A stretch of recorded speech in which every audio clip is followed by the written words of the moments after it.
Suffering in silence does not work, doesn't get us to where we want to be. And we can wish that it did, and we can keep doing the same things. But if we want to ease some of that suffering, right, we've got to practice and try taking small steps to talking about and feeling our feelings a little bit more openly. And it can happen in those small steps. But that's the jewel of, like, if we want to ease that suffering, we have to step out just a little bit from behind that Welcome wall. to another episode of Men Suffer in Silence. Today we have a very special guest. Yes. All right, so Dr. Dan Sneider's with us. I'm gonna let him tell you who he is and what he does. Dr. Dan, the floor is yours. Talk to us. Yeah, awesome. Well, I'm really glad to be here with you all, and love the theme of the show, Men Suffer in Silence, such an important topic. Like you said, I'm Dr. Dan. I'm a couples and individual therapist, and yeah, I came to this work honestly. As a man growing up in the world, I had anger, pretty well figured out as a feeling in the world, but not all the other feelings that I needed. So through childhood, adolescence, I could feel anger, but I wasn't really able to tap into the other feelings and feel safe with it, like a lot of men out there. So I wanted to be in relationships, but couldn't quite figure out how to do it, and studied psychology, studied social work, started working with people. Long story short, right, was working with families and got married, wanted to figure out relationships because we were struggling in our marriage, and got into couples counseling because I wanted to keep helping people, but also, figure it out for myself. And there's a whole lot else to the story, but that's, where I'll leave it off today. And really excited to talk with you all about my new program, which is called The Intimacy Shift. And it's all about helping people figure out intimacy in their relationships. Oh, that's a curveball. Hold on. We have a whole set of questions, but if you don't mind, Dr. Dan, can we jump right into that? Because that was very, I think a lot of people probably have that problem, especially at our age group. We're all around 50 years old. I'll be 50 next month, and these guys are 50 already, or 51. Hey. And I think, but we've actually done a show complaining about how intimacy starts to die down sometimes. We think it comes from the women most of the time, and men end up suffering in silence. But could you expand upon that a little bit, just a little bit? I don't want to, you don't have to tell anything you don't want to know about the program, but please, I'd love to get into that off the bat. Yeah, I'd be happy to. So, I talk with couples kind of at all different points in their relationship. And around the age that you all are, there's often a shift in intimacy, both emotional intimacy, just trust and connection, just enjoying spending time together, and also physical intimacy, sex and desire. And the theme about men suffering in silence is an important one, because often in relationships, right, women want to talk about things and have the skills to talk about things, and men don't so much. So that's a big focus in my work. Probably 90% of the people that reach out to me are women in relationships that want help, talking to their man, helping their man talk in the relationship. And as a male therapist, right, they see me as somebody able to help with that.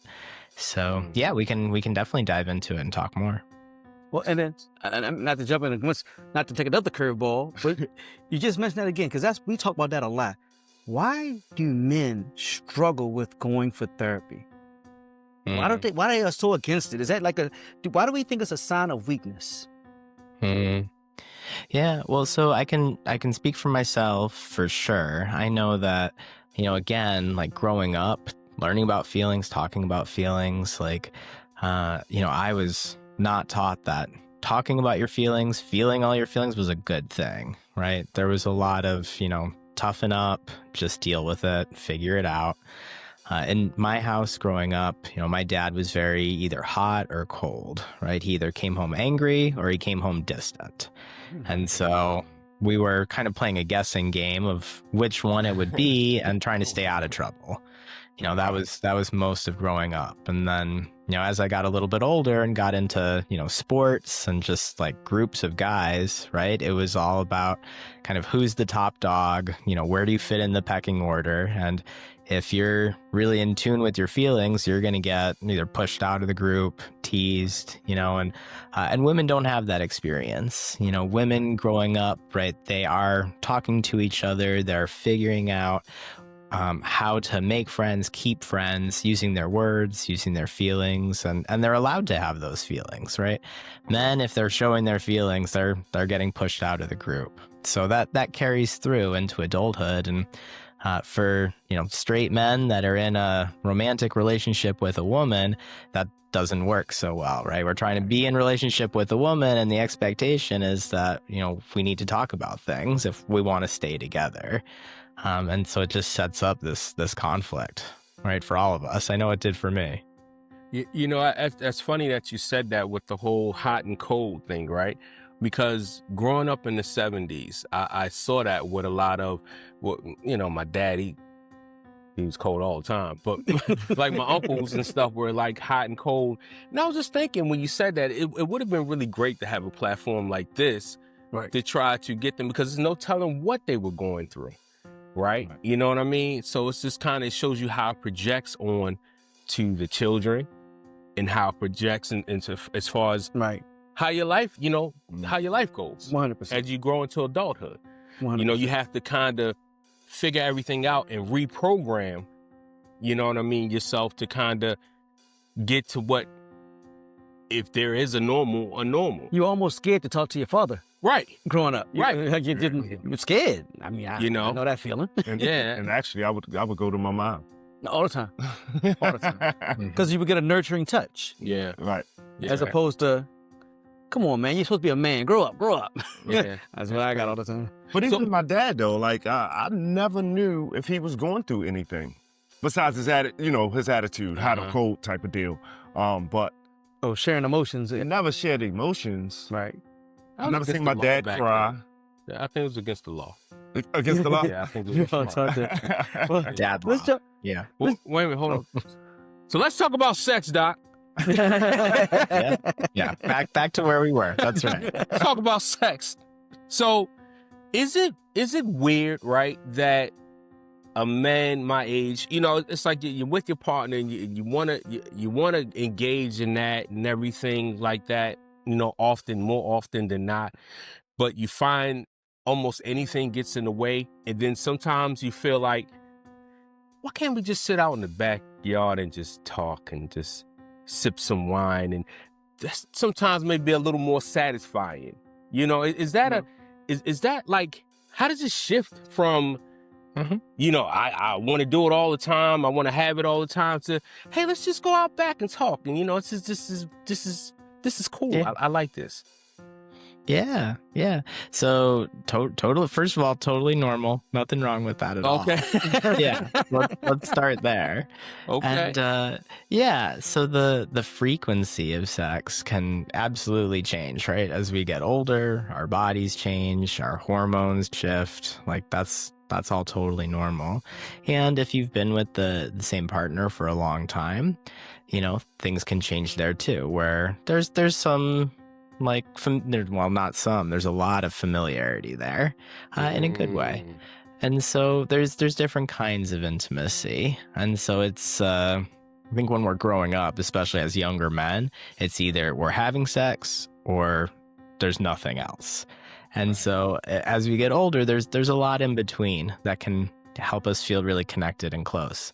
So sitting outside, having a glass of wine, being able to talk to each other, that is really emotional. It's really connected. That is intimacy. We don't just have to have sex to be intimate with our partners. And when we're younger men, that's kind of the main way that we know how to be intimate. Right. And that's, for a lot of couples that I talk to, like, men want to feel close to their partner, and the main way they know how to do that is to have sex. And it's often women that want to feel more emotionally close and talk. And as we get older, that can shift. So that's cool that for you can feel really close sitting outside having that glass of wine. And if we want to be having sex, and things are getting in the way, or we're not having sex as much as we want to. There's different ways that we can still have sex at, older ages.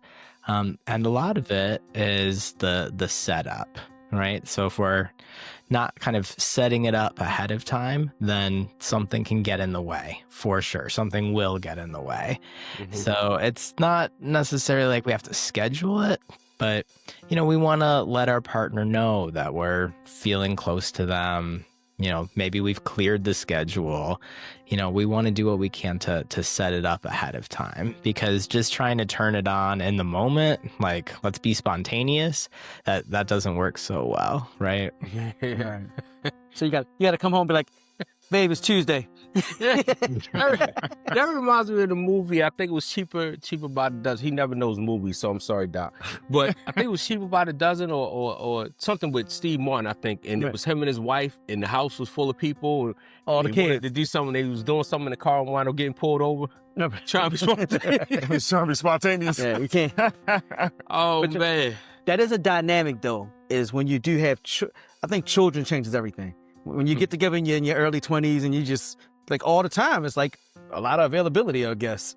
And it's like, now you do have to schedule because you got kids running around the house. Or in my case, grown kids in the house. Send them out. Which are even worse because they just walk in. Yeah, it's tough. I ain't gonna lie. I want to sit out back, drink the wine, and then I still want to. That's how I got lucky.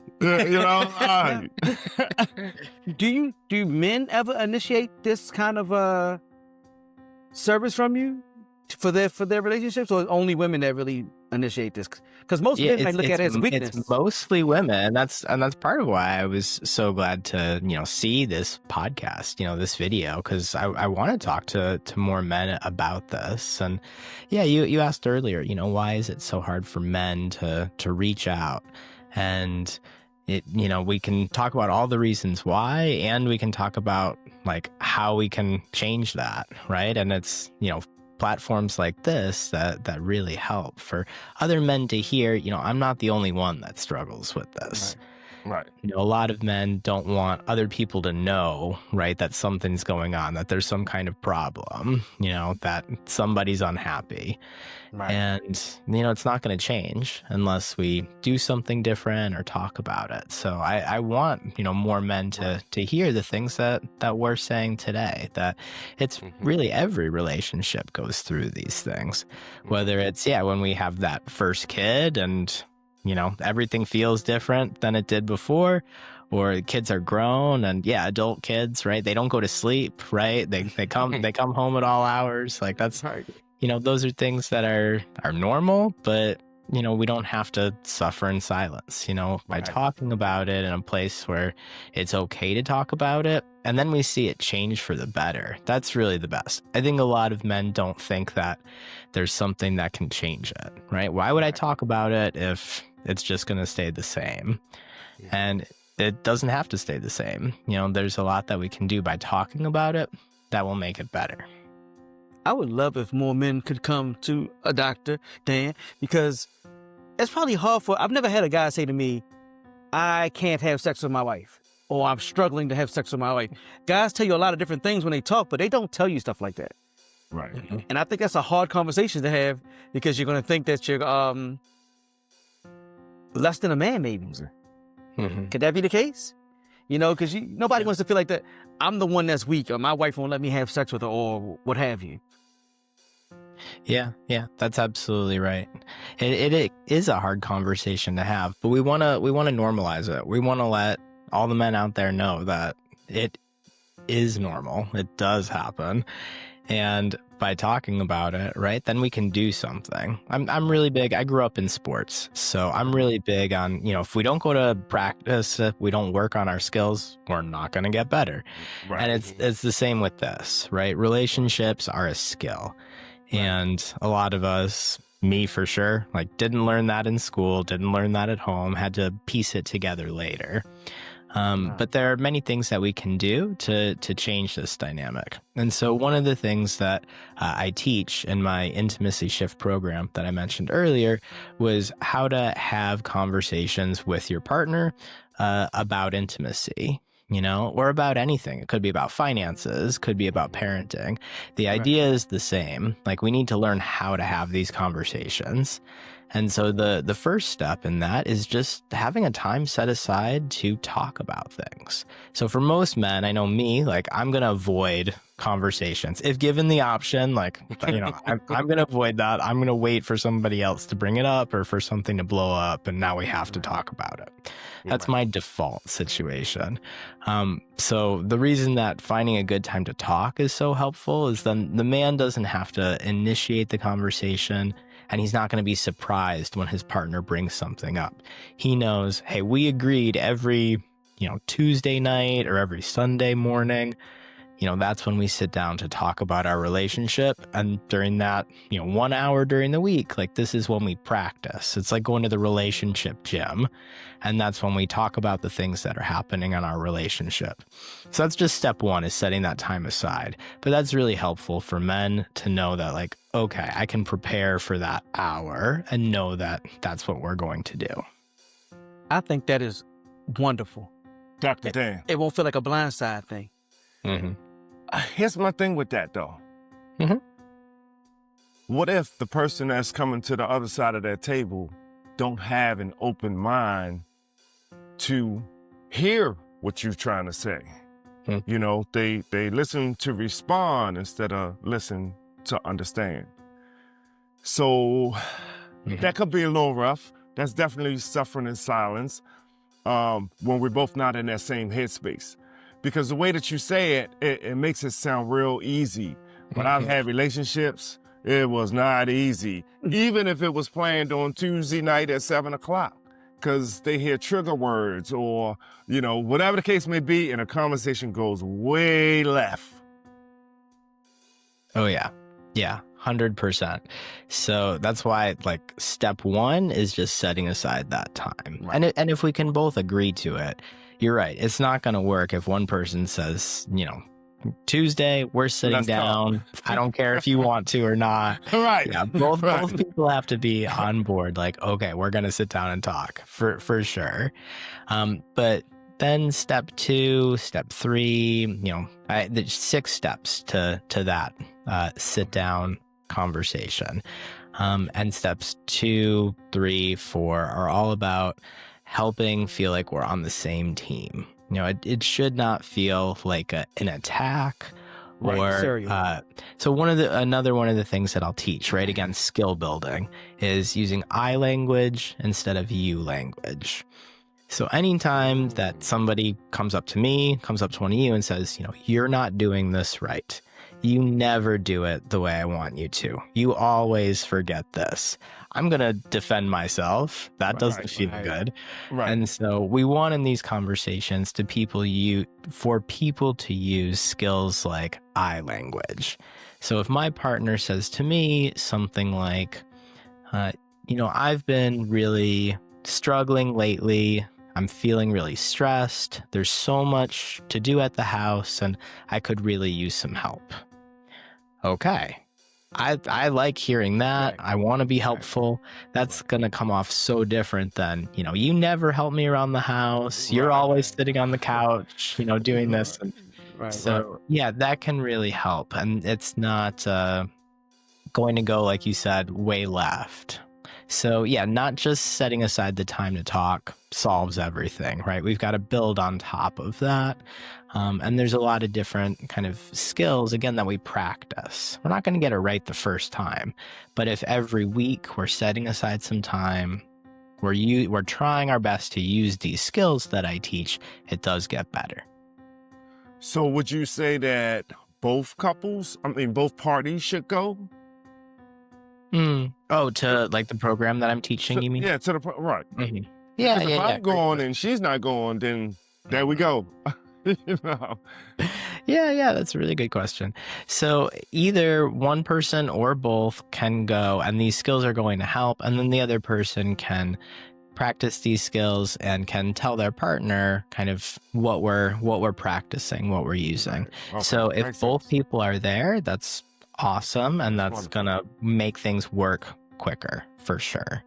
But yeah, if one person in the relationship is really wanting for things to change and needs some help learning these skills in the first place, building their skills, then one person can come to this program and get a lot out of it.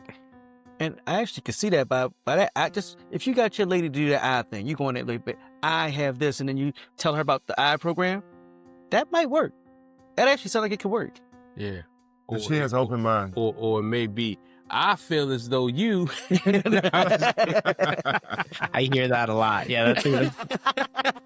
Wait a minute. No, I think that is actually a awesome tactic, Doc, because I myself tried to do that. I know in a previous relationship, I used to hear a lot of you.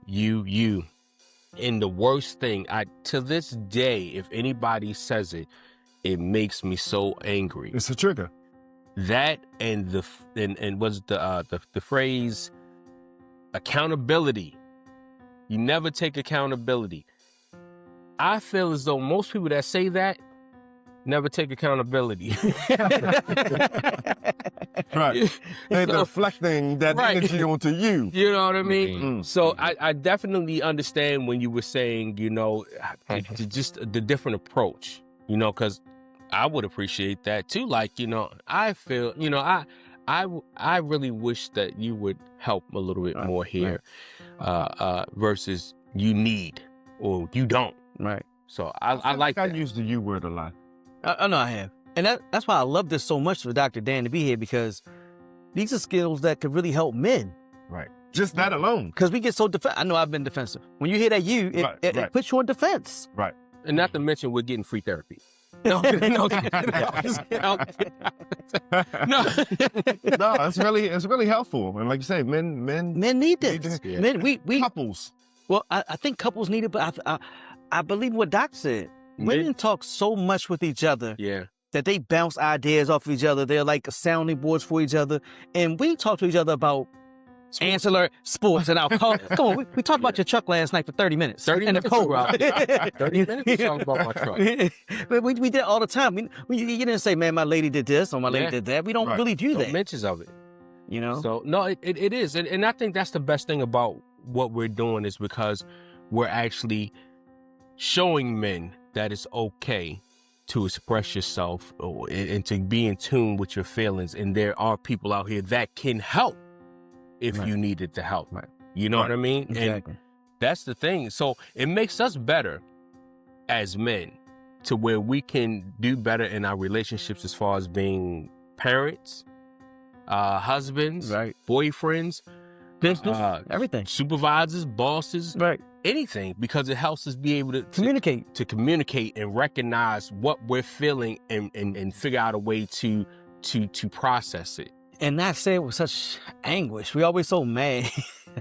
I can admit this. Yeah. So, Dr. Dan, on your website, the 5-to-1 magic ratio. As you mentioned that the magic ratio unlocks trust. That you can break down. Can you break it down for our listeners?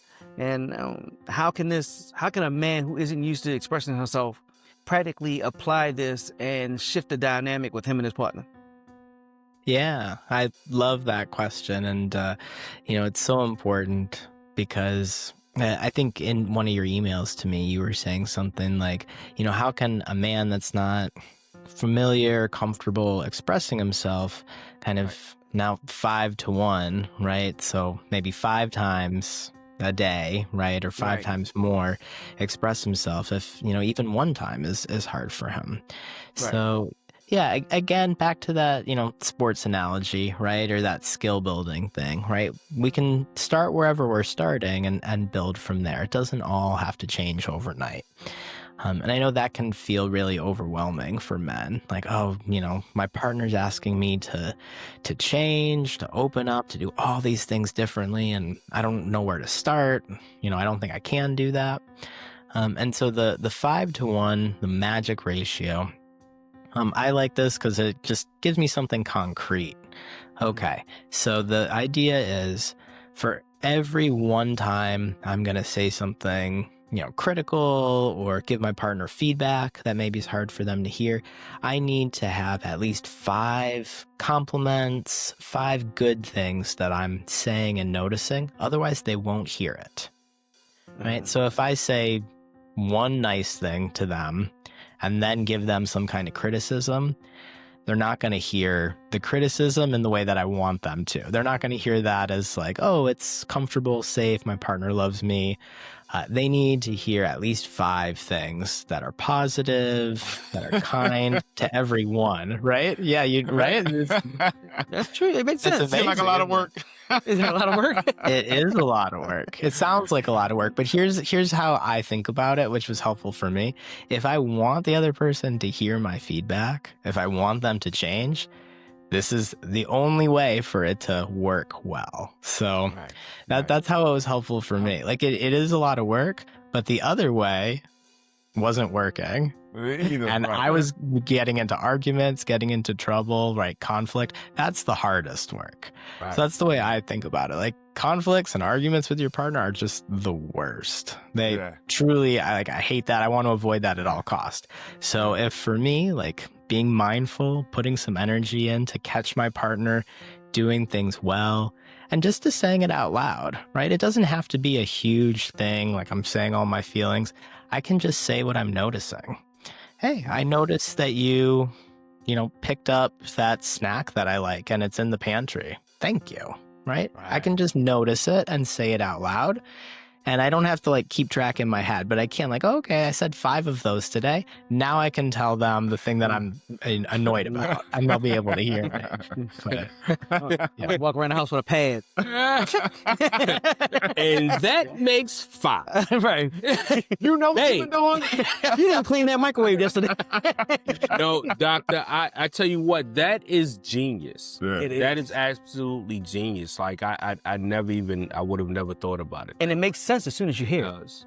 I know people listening to this will understand that as soon as they hear it. You should patent that. Because that's a big hit right there. I love that. Yeah, I don't know if you all have read any books by John and Julie Gottman. They're the researchers so I can't patent it because this is their research, but so it comes from John and Julie Gottman's work. So if anybody out there is interested in really good book on relationships, they have probably 10 or 15 different books that are wonderful, that include all their research, all their notes, and a lot of skills that you can apply. So that's where that one comes from, the 5-to-1 magic ratio of relationships. I will really get that. I need that. I like stuff like that. Try it today. Well, all right. So many men shut down or suffer in silence when conflict arises because they don't know how to communicate their emotions without feeling attacked. What is the first step in intimacy? We really kind of covered that a little bit in this question, but I'd like to hear you say it again because I want the gentleman that's listening to the show to really understand that driving home. Yeah. Well, and you mentioned something earlier about like, well, I didn't really talk to my dad about my feelings. I would go to my mom, right? Then you would feel better a lot of the time. And so in our relationships then as adults, a lot of us, right, kind of forgot that message of like, oh, when I talked to my mom about my feelings, she listened, she wanted to hear what was going on, and she comforted me.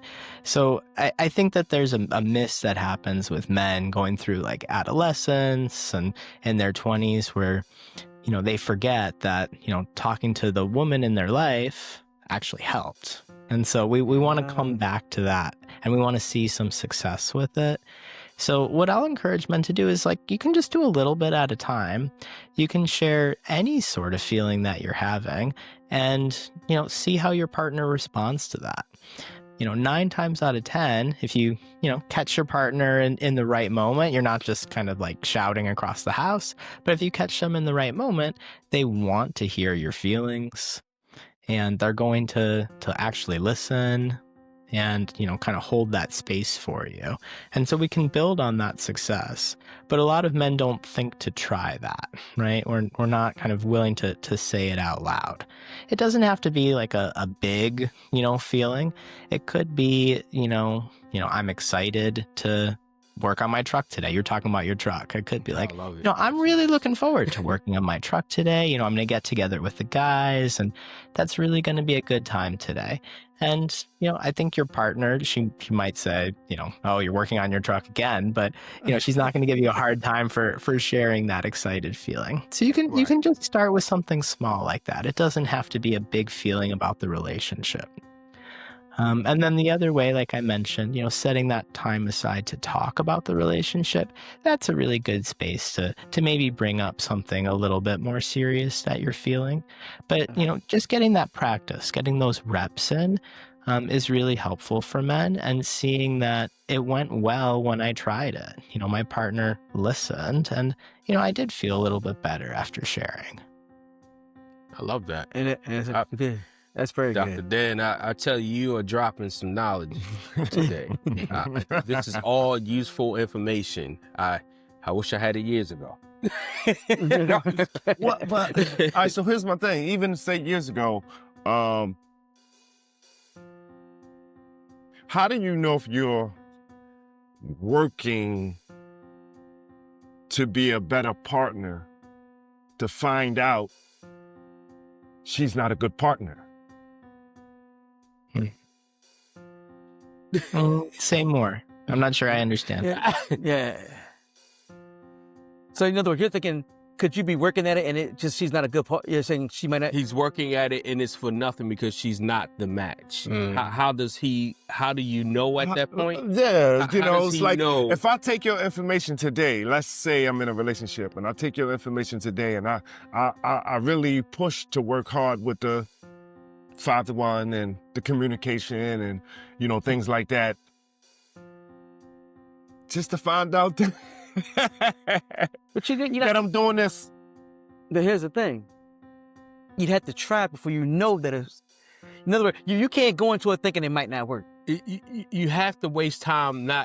You have to not think you're wasting time to find out. I think maybe, Doctor. It's like sports. I didn't throw it out there, boy. Listen, it's like sports. You got to just keep practicing the play regardless. Even though the play may not work when you're on game day, you just got to practice it. I think he wants to skip the whole process. You run the play? I think he the double reverse. Let's run the double reverse. Let's just try. Let's just try. What do you think, Doctor?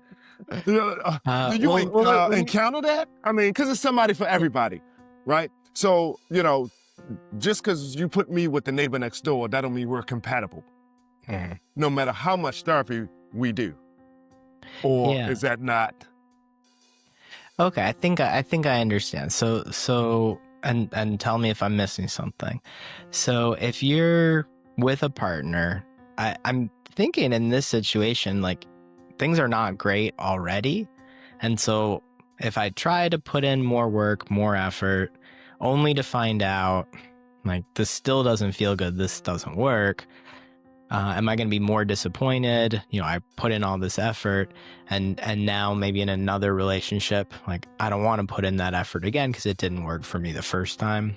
Right. Is that kind of what you're asking? Yeah, exactly. Yeah. And then for a man like, who is already kind of prone to suffer in silence, now I'm shut down even more, right? It didn't work that time, and no, I can hear that, and yeah, that absolutely is going to really, like, push somebody a little bit farther away, right? Kind of behind my walls, behind my defenses.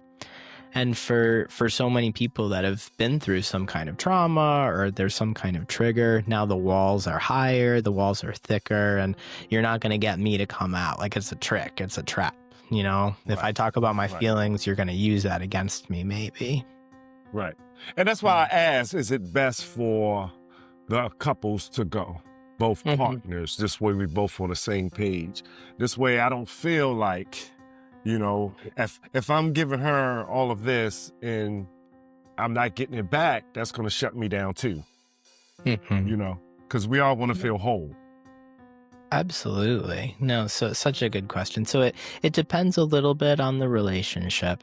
I love working with couples, and like I said, if the couple is there together, they're gonna already show they're on the same team. We're both in this. We're both trying all of these skills together. That's gonna help so much. Absolutely. And if it is one person that knows they need to work on things, maybe they're not in a relationship, but they want to be ready for that next relationship. They know that the way they showed up before didn't work, and they want to learn new things to try it differently the next time. That can still be really helpful. And what I will say is, like, let's take small steps.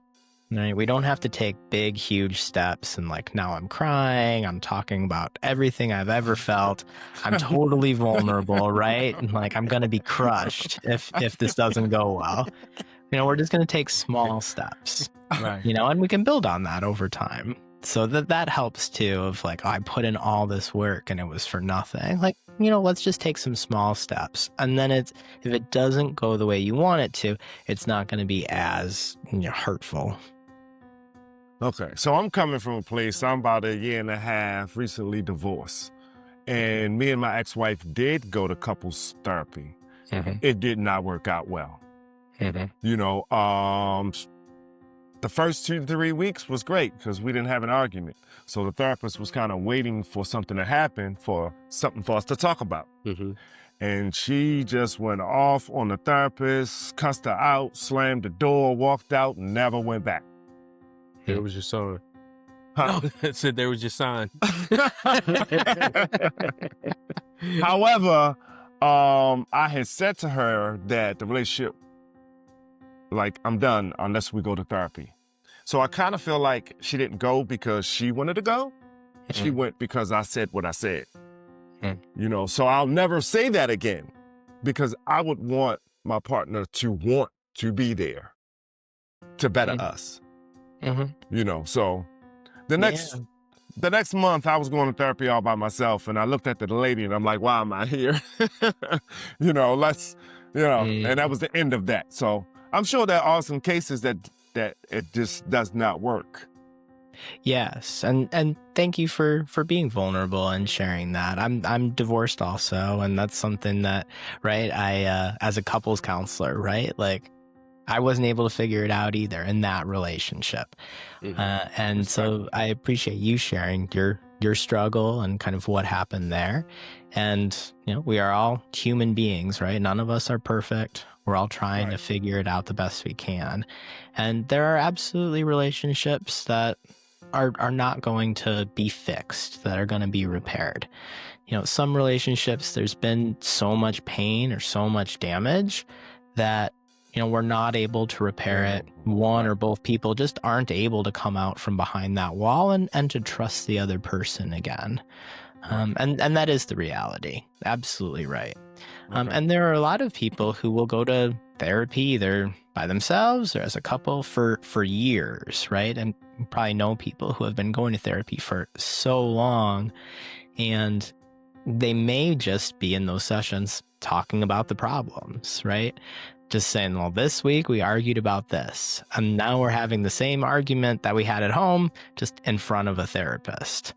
Right. And so there are a lot of situations like that. And what I want to do in this program, or for people who come to see me as a therapist, I want them to learn skills and to practice those skills. And I'm direct. I try to be gentle with it. But if I see somebody a week later and I say, did you practice the things we've been working on? And they say, oh, we forgot to, we didn't do that.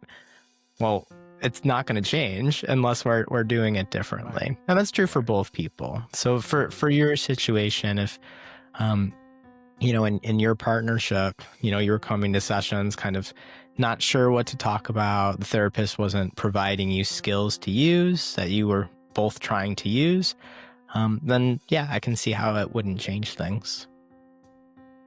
That's good information. I think that for me, because I've been divorced too, I think for me it was a thing. I had to go through that and see what I didn't want in a relationship to actually understand what I needed in a partner, right?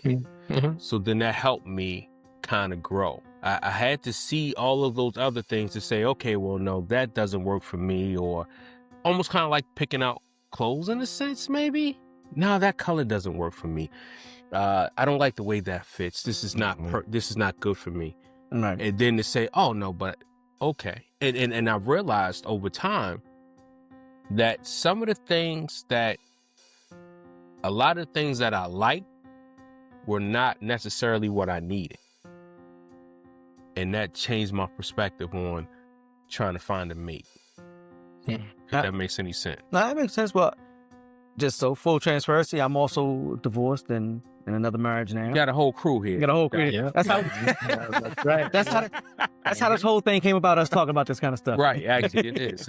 But I think that I've learned so much from the previous relationships that I started going to therapy, and I went to therapy on my own, and I think it helped me because I think I can admit that some of my relationships before, a certain percentage of that was my fault. Oh yeah. Some of it was really and I see it now. I didn't honestly see it at the time. You know, I had a very good deflecting game. You know, nothing's my fault. You made me do this. Right. That was pretty much what I did. I didn't even realize I did it until after years of therapy. Now I see it clearly. Like, yeah, I was messed up. You know, Yeah. And I think men can admit that we're wrong sometimes too, though. Yeah, But our women have to tell us that we're wrong. But we, if you didn't tell me all the time, I could say it could have myself.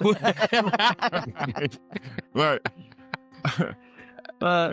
It says, all right. So EFT, which is emotionally focused techniques, specifically for men, is there a specific tool or mindset shift that helps men feel safe enough to be vulnerable with their partners?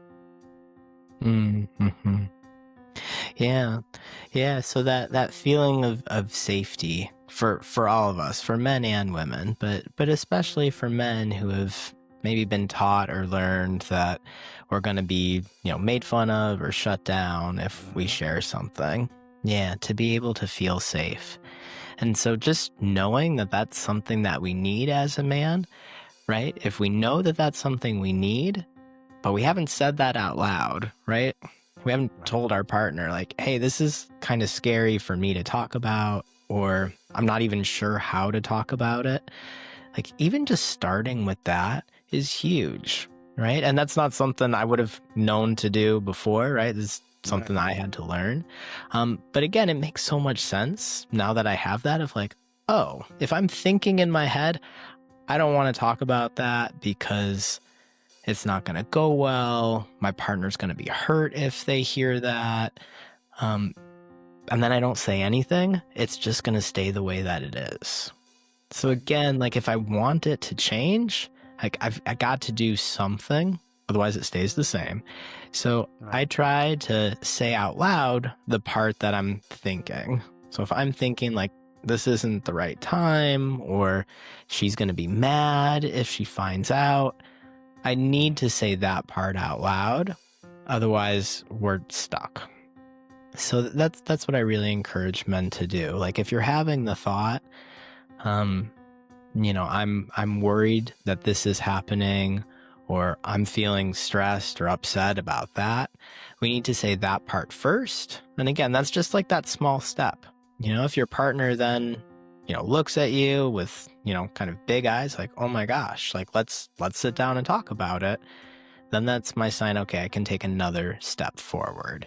If they don't respond well, like, we can stop there and that's okay.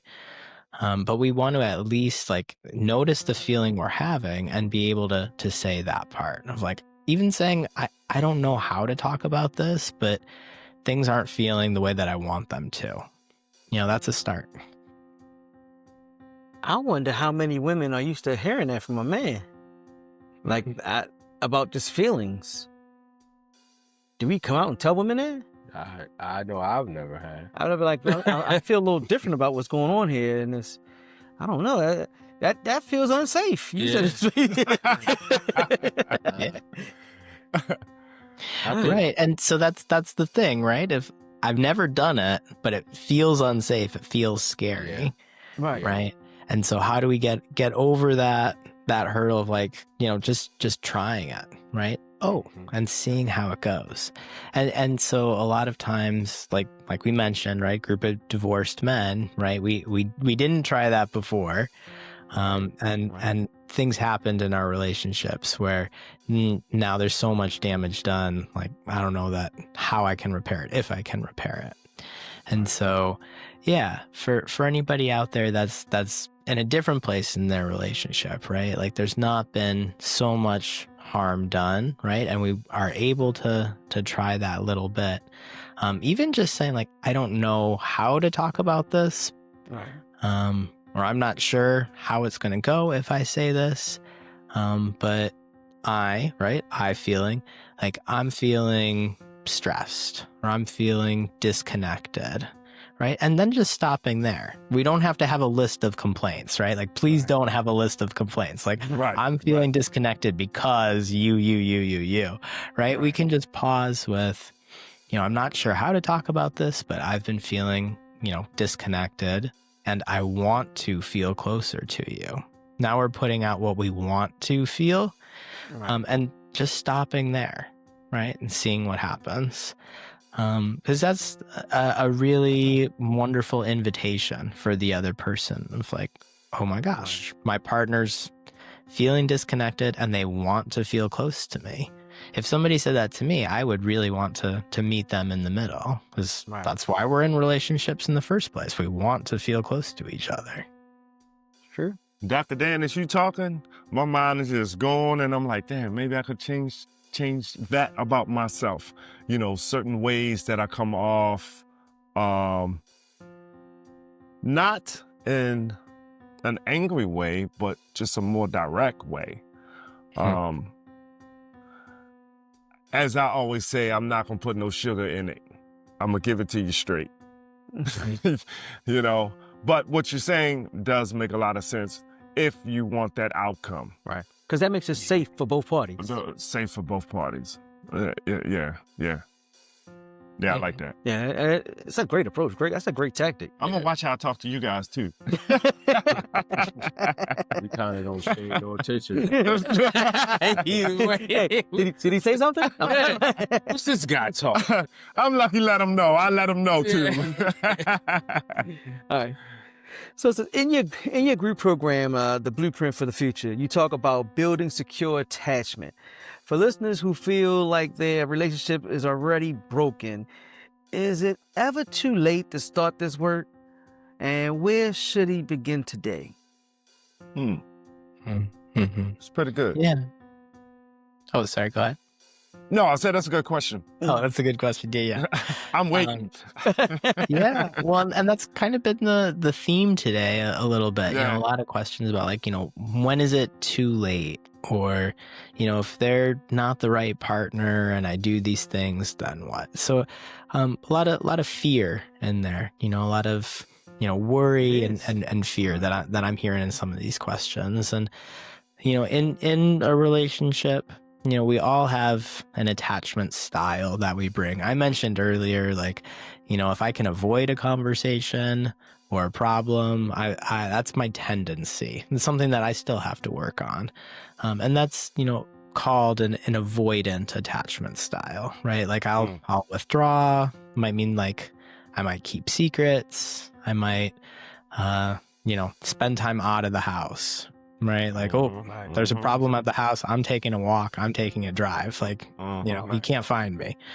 And so other people will have a more anxious relationship attachment style where they're needing reassurance all the time. They're worried the other person's gonna leave, doesn't like them, and so they're kind of constantly on them, trying to seek that reassurance. And so the first part is just kind of knowing, oh, this is something that I do. This is my tendency.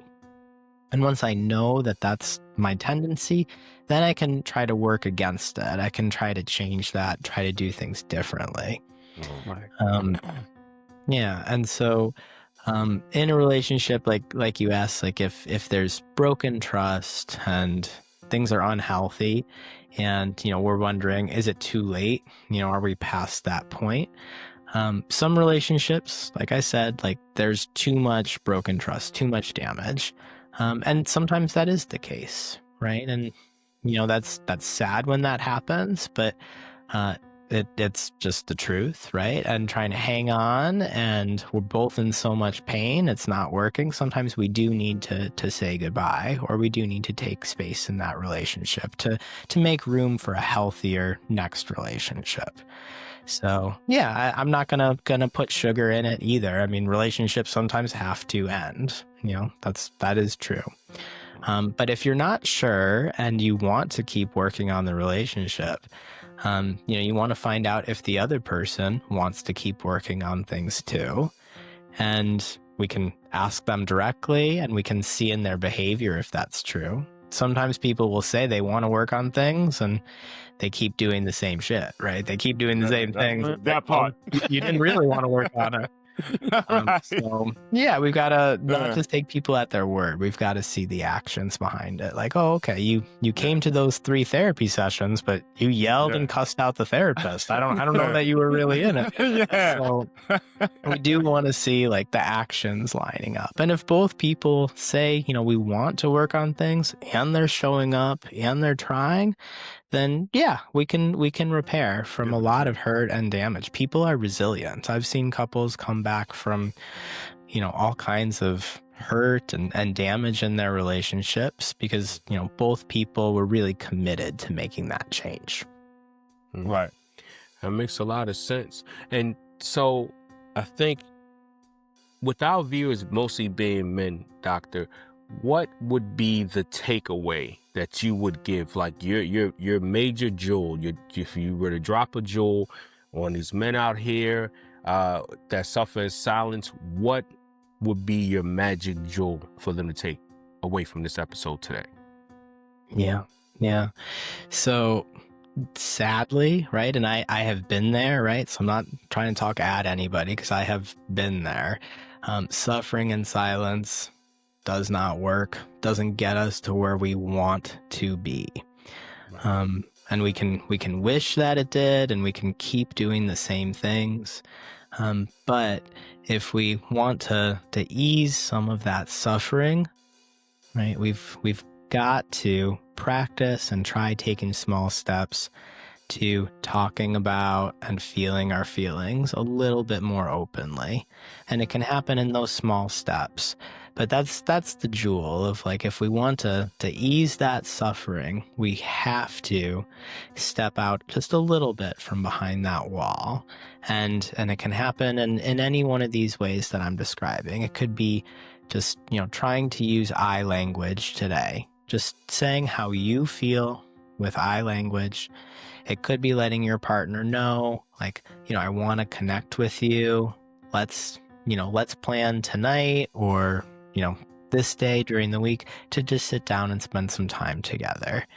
But doing something, taking that small forward step to ease that suffering.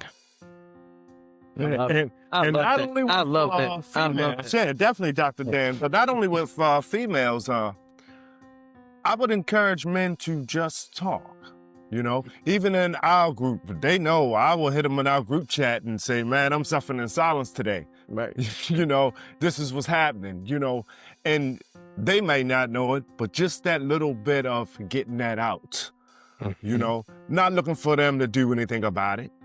You know what I mean? Just for men to just be able to release a little bit of that energy. We actually do that on we've had a couple of shows where we call them Johns, where we actually let callers call in and tell us about their problems. But their name is John. We don't show their picture on the screen, and they've actually been able to release on our show before.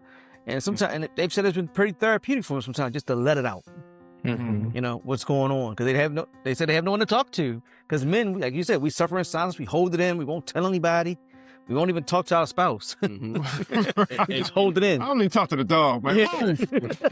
And that's why it's key. That's why we love having special guests like yourself, Doctor, on here, because it gives our viewers a way to connect. You know what I mean? And, that's why we get all your information, and, we let our listeners know that, hey, if you need help, you can connect. We do have resources that can help you get through certain maybe things. Another path, right? It's like a path, because sometimes a lot of men just don't know where to start, right?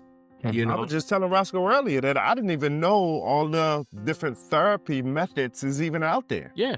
I mean, you hear about the, marriage counseling and whatever, but we've had a few people on, and I didn't even know that Yeah.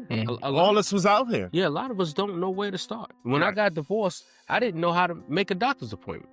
She did all of it. So it's like, Where do I start? a lot of men just don't know where and how to start. Yeah. Well, and for all your listeners, I mentioned that I've got, this 6 steps to having these kinds of healthy conversations about intimacy and trust and connection with your partner. So everybody listening, you can go to intimacyshift.com and just drop your email address, and you'll get my 12-page PDF guide with all of those steps laid out so that you know how to do it. You've got examples and again, those small steps, those building blocks. So yeah, I hope your listeners take advantage of that. I want everybody to get that. And that will be that's going to be in the description for everybody. You can click on that right now, everybody. Yes. Awesome. Well, this has been great. A quick question. Are you able to treat anyone outside of your home state? I know sometimes doctors have to stay within their states. Are you able? Yeah, great question. So to work with me as a therapist and a client, I'm licensed in 4 different states: North Carolina, where I live now, Florida, Colorado, and Illinois. And so all those sessions can be online, so anybody in those 4 states can work with me as a client. But for my group program, for the Intimacy Shift program, that's an educational program. It's not therapy. It's 12 weeks really focused on learning these skills and practicing them. And that's open to anybody, anywhere. Okay. Now, gentlemen, take advantage of that. That is in the link in the description right now. Yes. Take advantage of that. In North Carolina, that's my state. I'm there all the time. Greensboro, High Point, that's my state, man. I love that place. He said he's coming back. Yeah, I'm coming back, man. I'm coming back. But thank you, Doctor. Doctor, thank you so much. You appreciate you, man. Amazing insight, amazing temperament. Yeah. Good information. Yeah. Across the board. So we definitely want to thank you. We want to give you a applause, Doctor. We really do appreciate you. And that was some good stuff. I think you really helped this guy. I think you really did. We are Men Suffer in Silence. I am Lucky. Let him know. Roscoe Squeeze Off. And your boy Richie B. Peace. Thank you, Doctor. Thank you. Hold on.